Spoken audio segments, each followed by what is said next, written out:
Alright guys, I decided to make this video into two parts. The first part was adding and subtracting integers.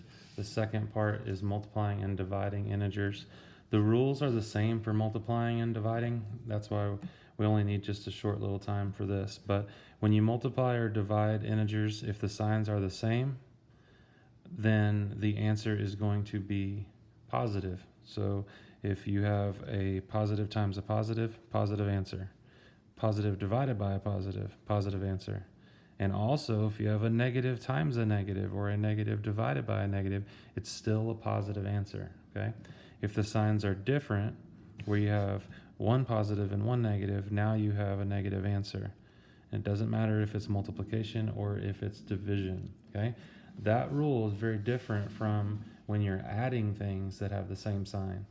So like you see two negatives when you're adding as a negative answer, but two negatives when you're multiplying, like right here, is a positive answer, okay? So we did it like this in class. I drew this little key where we said positive times positive is positive, negative times negative is also positive. And then we said when you have one of each, the answer's negative. Doesn't matter if you start with a negative and then a positive, or start with a positive and then a negative. So that works with multiplication. But I could take these signs out. Sorry, you're having to listen to my dog bark here, but I'm not going to reshoot the video for that. If I take these signs out of here and change this to division, the rules are exactly the same, whether I'm doing division or multiplication. So it doesn't make any difference, okay?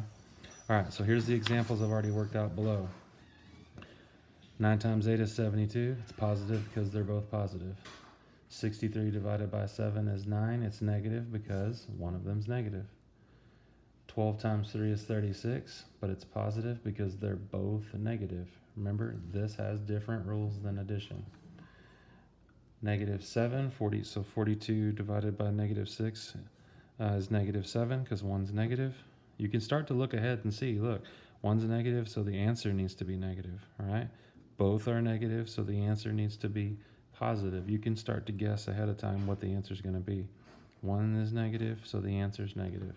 One is negative, so the answer is negative. So those are the rules for multiplying and dividing integers, and they're different from the adding and subtracting. But between these two videos, what that's going to do is help you answer these 6 questions on the stuff that's labeled for Wednesday, okay? All of these rules that I just talked about are going to help you answer these 6 questions for Wednesday's stuff, and also is going to help you answer these 6 questions for Thursday's stuff. And if you want, you can really do them both on Wednesday if you want, or you can break them apart by day if you want.